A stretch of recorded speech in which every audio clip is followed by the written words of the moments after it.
3 questions each, anything goes. Making a difference is currency for me. I have a 100% success rate today. All right. Hey, welcome back, everybody. This is the Broker Showdown round number 8. Can you believe it? This is already our 8th episode of this. And as always, my goal here is to bring amazing servant-driven leaders that you can learn from, gain some wisdom and some business advice from. Today being no exception to that rule. Speaking of rules, there really are none when it comes to the Broker Showdown, other than, if this is your first time tuning in, 3 questions each, anything goes. I have no idea what she's going to ask me. She has no idea what I'm going to ask her, and we'll just trade. The idea is not to stump each other necessarily, but ask really thought-provoking, in-depth questions that just show the real person and insights from their life and their business experiences. So Erica, we are excited for you. I would love to turn it over to you to give a proper introduction. Before I do that, you got to wait one more second so I can edify you. You are one of the most servant-driven, humble, smart, funny leaders that I've had the privilege of knowing. And in fact, you are one of our exclusive partners with the Locker Room. And you're in the Dallas area. I'll let you tell all that here in just a minute. But I just want to let you know, you're one of the most respected leaders that I've gotten to know over the last year or so.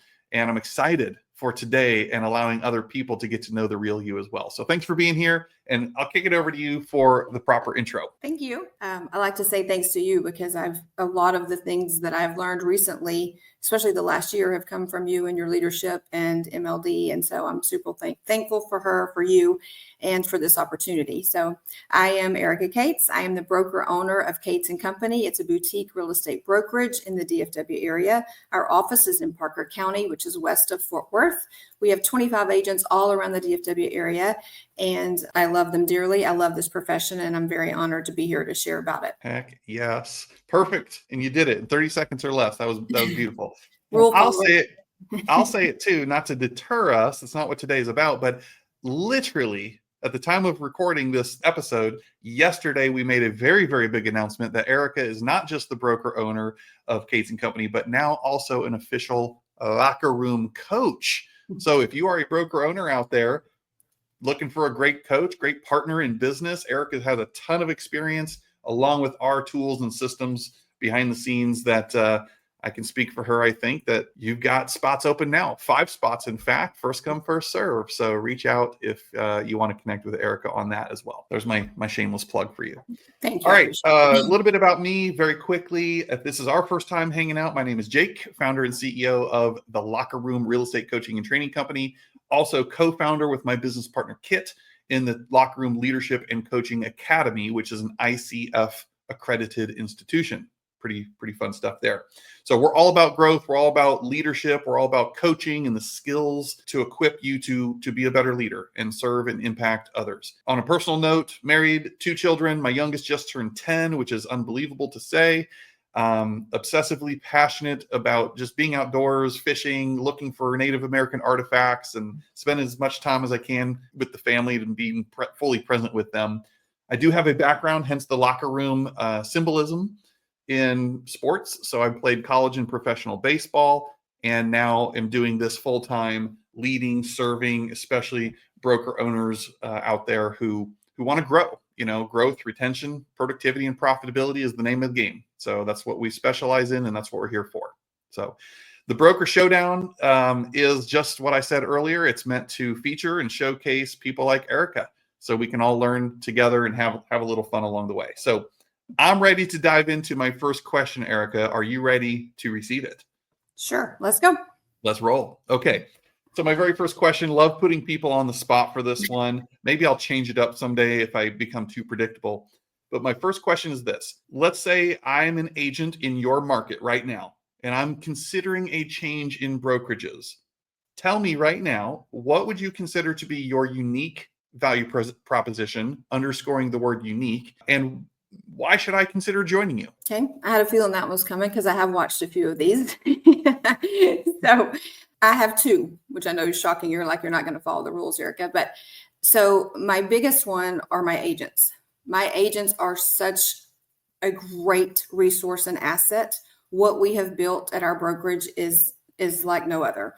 I have some of the smartest, kindest, most professional agents that I've ever encountered. And I love who we are and what we represent in this industry. And so the people at my table, I'll call it the table because that's all of us. The people at the table are so unique because they're willing to collaborate. They are not competitive. They will sit down with you, new agent, experienced or seasoned agent, and they will say, what are you doing and how can we help? They will let you shadow them. They will let you go through and do anything that you want to do with them to see how they're doing it. They share information. They share their heart. And I love that. And the piece that goes along with that, the other part of my UVP is me, because as a former teacher, I do love teaching. I still love teaching. I just teach adults now instead of children, and which sometimes is harder, but that's another story. But I love this industry, like I said in my introduction, and I love helping people grow and helping people realize their dreams. There's nothing more powerful than someone sitting across from me in an interview and saying what they want to accomplish and why they want to accomplish it, and then know that I get to be a tiny piece of that. And so that is so rewarding to me. Making a difference is currency for me. And so I love being able to do that and help people come aboard, or when they come aboard with us. And I enjoy it. I love it. And it never gets old. Well, I love that answer. A couple things that I noted here. I like to do this just to kind of recap what I heard and maybe a follow-up question or two. I'd never heard that before, Erica, not even from you in conversations that you and I have had. I think this marks the first time that when I asked that UVP question, one of your unique value propositions is your agents. I love that. Like that, I've never heard it said that way before, because you're only as good as the people you surround yourself with, and because there's such a culture of collaboration, speed of leader, speed of the team. You set that bar, you set that standard, and you've attracted people who value what you value. Therefore, everybody operates out of a culture of abundance and willingness to help the next person that you welcome into your tribe, so to speak. So I love that you included your agents, because what you didn't say is CRMs. You didn't say commission plans. It's equally important to know what you didn't say as your unique value proposition as what you did say. And speaking to the heart of a teacher, obviously that is so you. And as I said, it just starts at the top down. So give me an example, follow-up question, because this is my show. Who cares? Follow-up question. This doesn't count as one of my three. Dang it. Just paint an example for us of maybe what a week, a month in the culture and the life of your office looks like, between trainings, community events, different things that you do culturally with your agents. Just show off to us, give us a couple examples maybe. So we have several different things. We have monthly meetings. So that's one of a training. That's a mixture of training and then just getting kind of up to date and up to speed on what's going on in the market, what we're seeing, what's happening with our listings, different things like that. What are buyers seeing and needing? We have a chat. We have two different chats. We have a Facebook chat that is for what I call the real estate, like oh my goodness, you guess what I saw today, or guess what I heard today. We have a different chat sorry, I can see the comments now. I'm like, oh, it's throwing me off, which is great. Thank you all for watching. Our business chat is in WhatsApp, and that's where agents ask questions that are really like important to know right now. Like, I've got something going on, I need to know an answer right now. And we have the leaders in my team that jump in there and answer those questions if I'm not available or I can't get to it quickly enough. And of course, they always come to me. We have Monday morning huddles every morning from 8:30 to 9 a.m. where we kind of start the week off right, kind of share some wins, share what's going on, talk about the open houses that we just hosted over the weekend, what those look like, a plan for the week. What are you going to be doing? What are your goals? What are you trying to accomplish? What do you need help with? That's kind of there. We do a lot of things with our board. So if there's events coming up with our board, they do fun things like bowling, or they'll have bingo, and they have these different events. We try to get together to do that. And then we all chat a lot in text and just communication. So we're very connected. We're a very connected group. I prioritize education, so it's very important. I provide CE classes a lot for our agents, or bring somebody in to provide the CE, and I typically pay for that because I think that's a bonus. I love education, I love learning, and I want smart agents. And so we're not a bare minimum. We're not doing the minimum 18 hours that's required in Texas. We're going to do well over that. And so I bring those in so there's no excuses. And they're just a fun group. Like I said, the value that they provide to other agents is the win. It's the secret sauce of our brokerage. Amazing. Thanks for elaborating a little bit on there. And something I basically heard that I think is really important for everybody. You are reasonably available and yet easily accessible. Knowing the difference of availability versus accessibility is something that I think a lot of leaders need to spend some time thinking through. You're reasonably available for your agents. Reasonably is interpretive, right? It's setting the definition of what that means. Right. But easily accessible. Some leaders are just untouchable, or they just don't want that connectedness to their agents for whatever reason. And I think that is absolutely one of your greatest superpowers is you're there and they know you're there. They can feel your presence there, even when you still have drawing those boundaries like, hey, look, I'm not answering questions 11 o'clock at night. Banks are closed, man. But reasonably available, yet easily accessible. So great job. Thank you. All right. I'm ready for your first one. Bring it on. Okay. I have to put on my glasses. You can laugh. Okay. What's a time that you learned the most about yourself? What is a time that I learned the most about myself? Ooh, very, very depth question here. I'll give you a recent time, I guess, a little vulnerability here. Underlying lesson or principle, perhaps, is that I think we learn the most about ourselves oftentimes when we're in the valley, right? When we're on the struggle bus, we're curled up on that cold bathroom floor in the fetal position kind of moments, right? And I don't wish that upon anybody, but life is tough. Business is really tough. And it shows up unexpectedly sometimes. And so I think the greatest lessons and self-discovery moments for me personally and professionally have happened not at the peak, not at the wins when I'm shouting from the roof, look at us, look what we've done, but rather in those quiet moments, those lonely moments when I have nobody else to turn to other than me and having that conversation, that honest conversation with myself.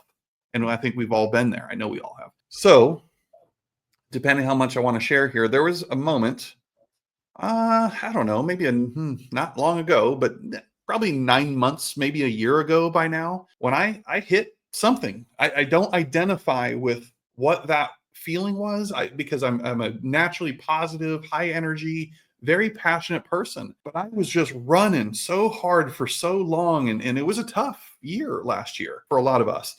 And I hit some sort of invisible wall and I was just drained. I was tapped out. My mindset was in the gutter. I was in some sort of funk. I'm not sure what that was. And I got out of it thanks to some self-discovery friends that I called and mentors of mine that I could call and just be real with and not have to worry about judgment. But what I learned about myself is that I carry a lot of responsibility and weight because I really, really freaking care about the health and success and well-being of the people that I get to do life and business with. But that weight can really weigh you down after a while. And I had to learn that I can't do it for other people. I can't want it for other people. I can't control all the outcomes, even though I convince myself I can. And at certain level of acceptance that I have to emotionally detach from the outcome of other people because I can only control what I can control. But I feel this sense of responsibility to, like with our coaches and our partners, to make sure everybody's good. Everybody's winning. Y'all good? Yeah. And if not, or things get tough, boy, do I, and especially did, wear that on my sleeve pretty hard. And it got the better of me for a little bit. And I just went into a dark, isolated place that I had to crawl my way out of. And now I'm good, right? But I had never experienced that before. And yet I learned so much about myself in hindsight. Love that. I can definitely identify with that for sure. Yeah. Yeah.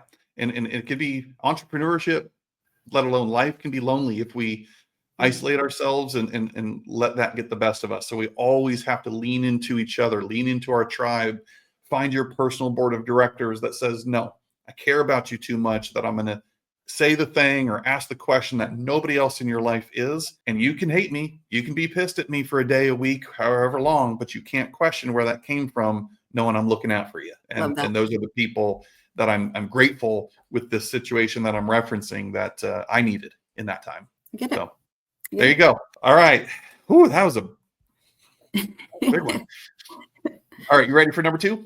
I'm ready. Okay. So this one, as a leader who fights really hard to create and protect a strong culture. It's one of the things I admire most about you is you really, really fight hard to maintain, establish, and articulate that culture of yours. So I'm curious, like, what inspired your business philosophy of kind of this quality over quantity thing and why culture means so much to you? Okay. Very good question. So when Chris and I started this brokerage, if you don't know, Chris is my husband and my very best friend in the world and my number one cheerleader. He sent me a text right before we started, have a blast today. Just always in my corner, right? When we started our brokerage, it was very important that we were not like everybody else. We didn't want to be a big box. We didn't want to be, a one-man show, but we wanted to be different for agents because, let's be honest, a lot of brokerages lead with the wallet. And I understand you got to pay the bills. I understand the financial aspects. I get all of that. But for me, if agents, a lot of those brokerages I saw were having revolving doors, as I call them, where they would bring on agents, a lot of agents, but then they would eventually, less than 2 years, they would be gone. Their roster was just revolving constantly. I didn't want that. I wanted to build slow with the right people so that I wouldn't have a revolving door and so that I could have this culture that I love, the culture that I wanted to show up for every day to give into and that I wanted to be receiving. And that was a culture of collaboration. I wanted that because, for one, it was not seen in the places where I had worked. It was a very competitive environment. I love competition. I'm competitive, very competitive with myself. But I did not want people to walk into my doors, our brokerage doors, and be like, I can't share this win, or I can't, because it might make others feel bad, or I can't share how I'm truly feeling because I don't want people to let people in. Because we are whole people, right? We're not just real estate agents. We are whole people with all the things that comes with being parents and grandparents and all the different hats that we wear, right? So there's a lot going on with this other than just how many houses you've helped people buy or sell. And so I wanted that environment where people felt safe. I wanted that environment where people felt like they could matter, they can make a difference. And then, of course, I want someone who loves this industry the way that I do and that wants to make it better. And so that culture, with that leading, right, that is our driving force. We grew very slowly, but we grew purposefully. So I didn't recruit in the beginning. We grew very organically. Our agents were happy and they were telling other agents that weren't happy. And so we would, people would gravitate to us for that. And then people just kind of saw us as this very tight-knit little family. They would call us a team bridge, right? Because we looked more like a team than a brokerage because we were doing everything together. We tagged everybody in every post that we did. We celebrated the wins very loudly because it is a hard industry, right? And you want to celebrate the wins when you can all the time. And so we were seen as just a very, not a cliquish group at all, but a very strong group of strong agents, which was one of the goals when we started. I want this brokerage to be so strong from the outside looking in that nobody could tell who the leader was. It was never about me. It wasn't about an ego or Chris. It was about just being a very strong team of badass agents that knew what they were doing and that wanted to make a difference in our industry. And so keeping that in the forefront in every decision that we made, it made it very easy to say, okay, this is the right fit for us. This is the right person. It became quality over quantity on purpose, but it's remained that way today because I'm not willing to sacrifice what we've built. And I'm not willing to sacrifice what the agents have committed to because they've committed to our culture too. And they've committed to helping grow this thing the way that we want to grow it. And that wouldn't be fair to them if I went back on that. This is why I asked purposely the first two questions that I've asked, is because not just for me to learn and gain more insights, but really for the listeners out there, because just like a real estate agent, 8-9 times out of 10, I'll take the solo agent who's busting out 12, 24, 36 units a year with a great quality of life and a great net profit versus some of these mega teams and different idolizations that happen that make us feel like more is always better. Well, I've got to hire buyer's agents and do it. To each their own. To each their own. It's case by case. But a lot of times I'll see these big teams putting up big numbers who are broke as a joke. The team lead is not even profitable. And yet that agent who's doing a steady 18, 24, whatever units a month is living life and they're crazy profitable. And I relate that to the brokerage. I think a lot of people need to hear this. I see so many, and so do you, broker owners, again, to each their own, you do you, who are throwing money at problems. They're discounting themselves, just all of the spirit of what? Competition? Who can offer the lowest split, no fees, all the things. Like, man, what's the point of a business? It's to turn a profit. And that profit should serve the interest of the person taking all the risk, aka the owner. And so I'll take a smaller indie brokerage, 25 agents, over one with hundreds of agents, 8, 9 times out of 10, because they're probably more profitable and have a more tighter knit culture and fun and all those things along the way as a benefit from it. So sorry to dominate your space here, but one follow-up question.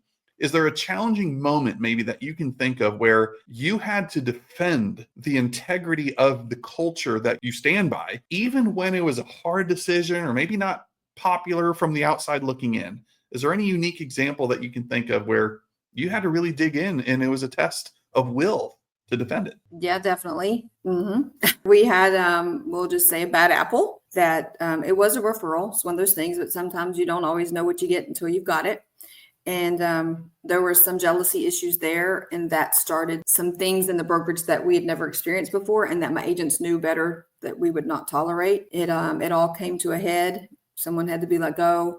And it's just one of those things that's like, it's really hard as a leader, especially as an empath, right? Because I am a great empath. And as I've told you before, I'm a recovered people pleaser.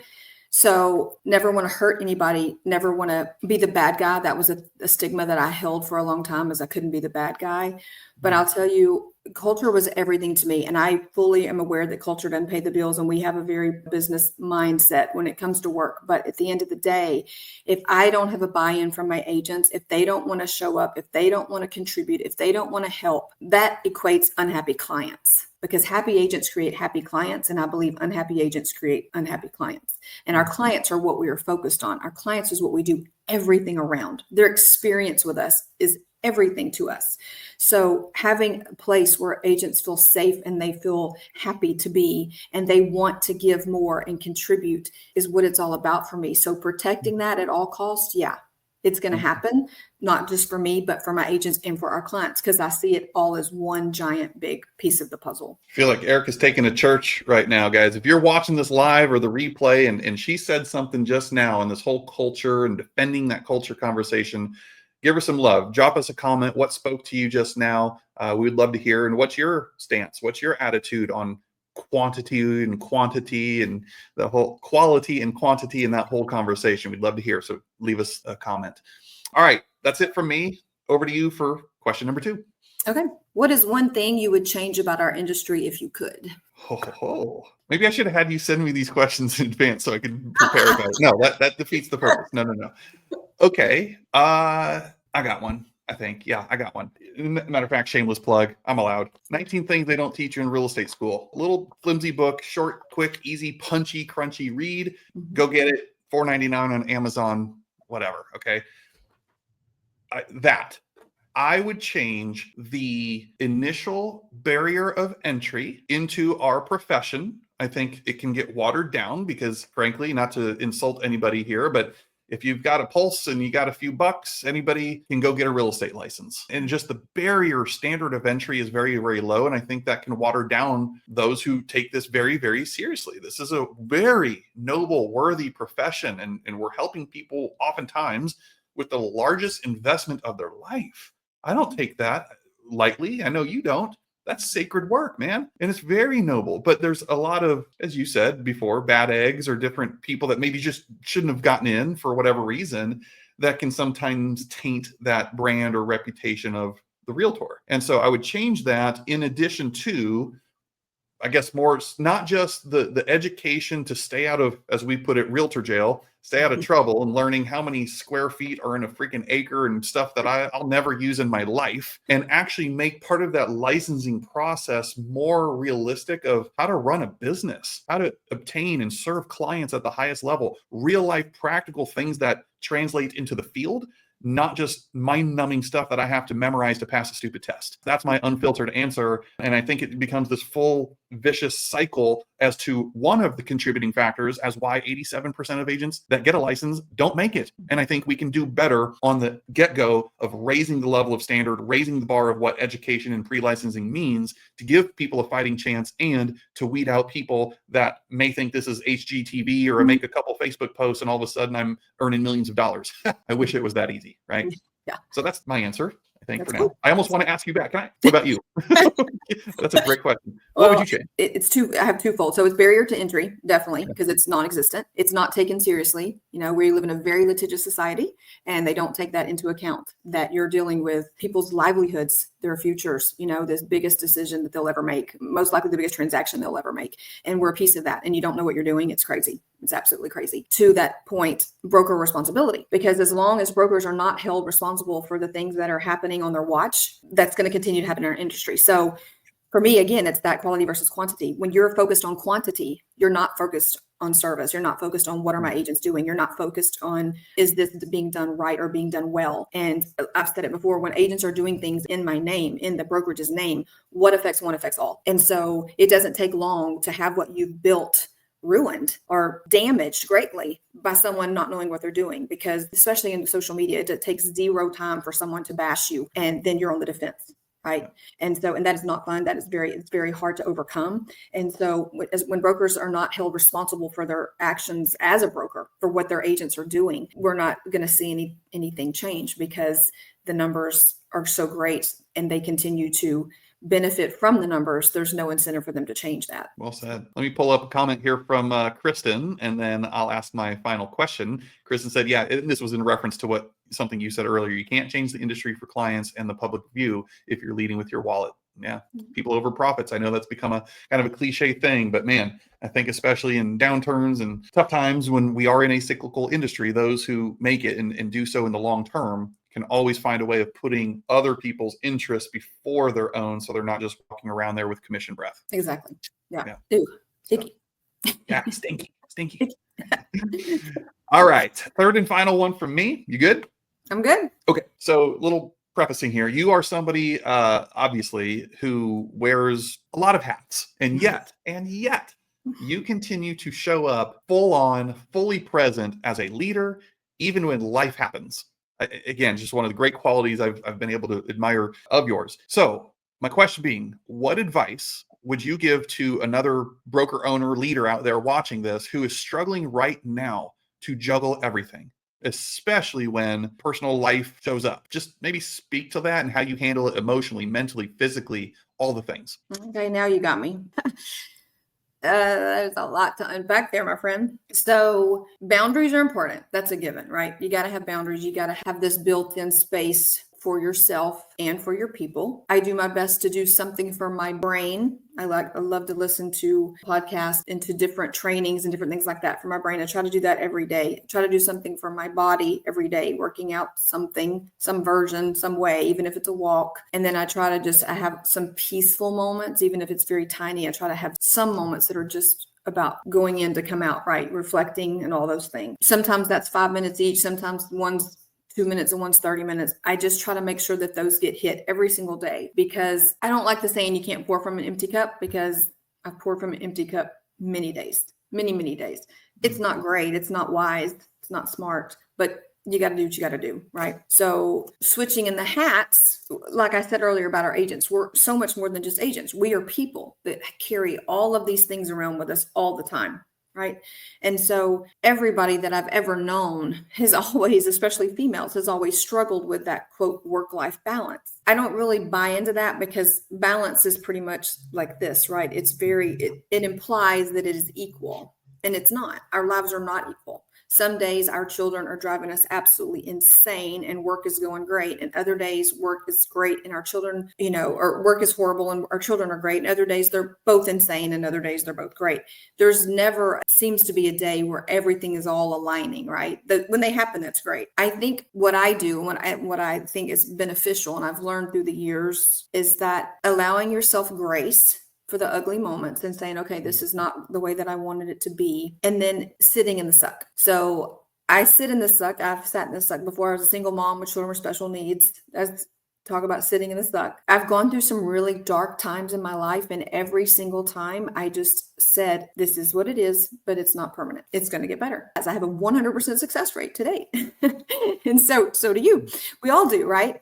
But it's just not allowing all the craziness to win. I will not let it win. I will recognize what it is. And men are great at this. I give you props for this. Men are great at compartmentalizing. Women tend to do all the things where all of our buckets and all of our hats touch all the time. And so it's very hard to take something and pull it aside and recognize it for what that is. And so for me, I tried to learn how to do that really quickly early on, is to take something for what it is, try to take the emotion out of it, because that's where there's a lot of things going on, right? See it for what it is and then put it where it belongs. That has benefited me greatly. Yes, I say it could be worse almost daily, because it could be, because it has been. And so that mantra, it sounds kind of a little trite, but it's true, because quick story, I love to say short story long. So my son that has Down syndrome, if you know, I have a 22-year-old son with Down syndrome. He was very sick in the early years of his life. And we lived on and off for 15 months at Texas Children's Hospital. He had 2 heart surgeries. He was 3 other surgeries. He was very ill. And so every time that we had a terrible day, like we would get set back, things wouldn't go the way that we hoped, we would take 1 step forward and 2 steps back. Every time I felt like I was at my bottom, I would be in a room, or I'd be put in a scenario where somebody had it significantly worse. One time specifically, I got into an elevator. I was crying. The elevator opened. There's this woman on the floor, and her husband's looking up at me, and he's like, I'm so sorry. And I'm like, oh my gosh, what can I do? And he's like, we just lost our son. I will never forget that moment. In my entire life, I will never forget that moment, because it was the things like, oh my God, are you kidding me? It could always be worse. It's true. And several different things happened in almost every one of his stays where there was somebody who had it way worse. So I just learned to take what I had, and even if I didn't like it or love it, sit in that suck for a minute and know that it's going to end and it's going to get better. I think that I answered your question. Thinking about all the hats, I just feel like it's super important, like I said, that you give yourself grace. You recognize what is really something that's a big deal and what's not, because sometimes things are much smaller than we make them out to be. Try to remove as much emotion from it as you can, so that you can deal with it logically and through a thought process, and then try to have some fun. I love to laugh. My thing is laugh or cry, and I'm going to choose laughter every single time, no matter what. There is a lot there, because I asked you a lot, and couldn't have said it better myself. And some of the things I wrote down was quiet time. I think that's really important. My words, not yours, but basically the same thing. Every day you look to have quiet time. You break a mental sweat. Mm-hmm. You break a physical sweat every day in some shape or form to keep you centered. I love what you were just hitting on there. I'm going to use the term perspective. You said grace, and it could always be worse. To me, summarizing that, it's in the word perspective. Get some perspective. And something that's helped me, for whatever that's worth, is a couple of questions. Number one, whatever I'm going through right now, the tough stuff, asking myself, because I believe life doesn't happen to me, it happens for me. Whatever I'm going through right now, how is it going to serve me or others in the future? And it allows me to kind of snap out of it, or get that out of body, third party kind of experience, the perspective of saying, whatever I'm dealing with, I know it's given to me for a reason. I'll get through this. But future pacing, what is the gift inside of this? How is it going to serve me in hindsight, or other people that I'm leading in hindsight? And maybe I don't have it figured out yet, but I'm looking for it. I'm listening for it. Yeah. And the other thing is, a lot of you may do this already. Whatever that situation is it even going to matter a year from now?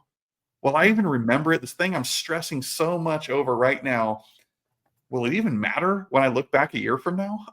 It just again speaks to that perspective of yours. So really good stuff. And I appreciate that. If you guys took something away from what she just shared there, please again, leave it in the comments. That lets her especially know that she's dropping some gold on you, and it's resonating with you. So anything else to add to that, Erica, before you ask me the final question? I think that's it. I try to be a cheerleader too. So, I'm always like, if anybody's having a moment, call me. I'll do my best to cheer you up and get you on the other side of it.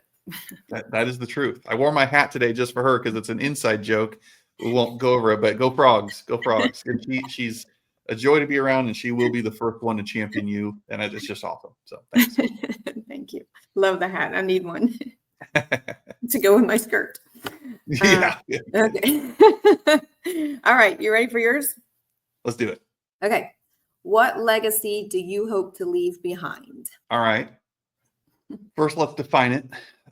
Whoever I stole this from, give credit to them. I have no idea. Or maybe it's a Jake. I honestly don't know. Legacy versus inheritance. So I hope to build wealth and leave some cool things, including the Native American artifacts that I find as inheritance to my children and their children and whatever. Okay. That's the material item, the things that you leave behind for somebody else. Legacy is the intellectual property, the impact that you leave inside of somebody else.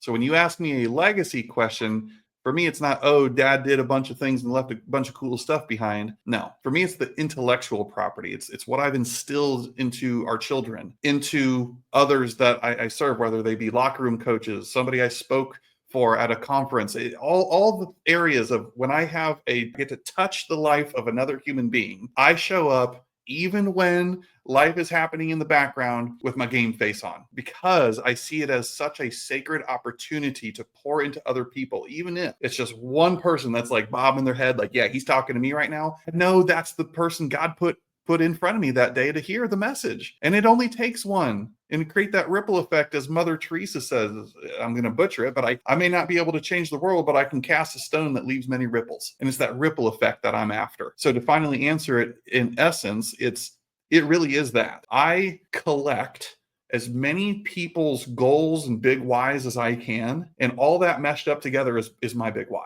That's my heart. That's my purpose. That's my legacy. Not because I want or deserve the credit for what you achieve or your agent. No, it's not about, my ego doesn't need that. But I want to know that I play just a fractional role in as many people achieving their definition of success and their big whys and purposes as I possibly can, with whatever amount of time God has given me on this earth. And I want that to outlast me even when I'm not physically here anymore. It's again, thanks for the setup. Shameless plug for my other book. This right here is an example of legacy. I didn't give two flying flips, Erica, if I sold a book or not. I didn't care about getting on a New York Times or Amazon's bestseller list. I don't care. I wrote this book, Cannonball, the 12 Success Principles Children Can Teach Us About Life and Business, as a passion project, as a legacy lever. Because if I were to pass away today, get hit by a bus, my words, every one of them typed by my hand, not artificial intelligence, are right there. And my children and my children's children and anybody else who wants it can open that up and say, Dad's talking to me right now. That's Jake in his own words. Even with the typos and punctuation marks missing, I don't give a crap about that. But nobody can ever take that away or unpublish it, I believe, from here forth. And for that, that's a part of my legacy right there. I love that. I love that so much, which is another reason I chose to align with you guys, because that shows up in all the things that you do. And I love that so much. And it's important to find your tribe, find your people, as MLD would say, and be excited when you do find them. And yes, and don't let them go when you do, because life's too short, as you've stated, essentially. And it's the perspective of, I used to want to do a bazillion things like any normal, driven, ambitious, hungry person. It's a success. And success is important. We got to have the wins. But I'm in this season of life, or on this mission of life, to be transitioning from success, which is all about me, into significance, which is all about helping other people, just like good old Zig Ziglar and so many other brilliant people have said. And as long as I help enough people get what they want, as he put it, then I figure, you know what, things will work out and take care of me and my family along the way. Definitely. I say givers gain all the time. Givers gain. Yes, you do. You do say that a lot. I can vouch for that. And it's so true. Thank you for the questions. Really great, very in-depth questions, which I appreciate, and making me think a little bit today, Erica.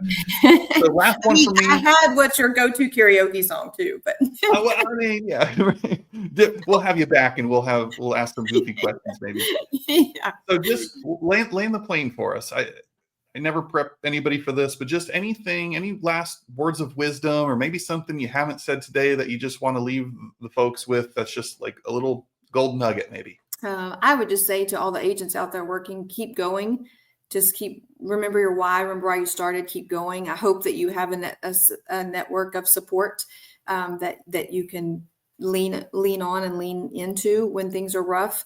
If you don't, please find them, because it's super important to other broker friends out there, keep going as well. I believe we're in the fight together to make this a better place for agents and ourselves and our clients. So I see you and I appreciate all that you do, and keep going. And then obviously, shamelessly, if you're needing some support and leadership, then let us know. We are happy to help you here at the Locker Room, because that's what we do. It's our passion. And it's the most important thing, is to find your people. And then when you get to win with your people, it's such a super cool feeling. Amen. That'll preach. Couldn't have said it any better. Erica, you're amazing. You're a rock star. This was so much fun. And I'm incredibly grateful, as I know our viewers, for what you've shared today and the back and forth we were able to have. So looking forward to watching this again myself, and sharing all the little sound bites from it as well, because it makes for some great reminders along the way, for sure. Cool. So thank you so much. And last thing is, if somebody, a broker or an agent or somebody in your area, wants to connect, what's the best way or the safest way you would want to share for them to get in touch with you? I guess my cell phone. You can call me, text me. I don't have to answer if I don't want to. So 817-946-7775. Again, 817-946-7775. Perfect. And I know you're all on the social media and stuff like that too, if anybody wants to look you up there. Yeah, so. I'm not hard to find.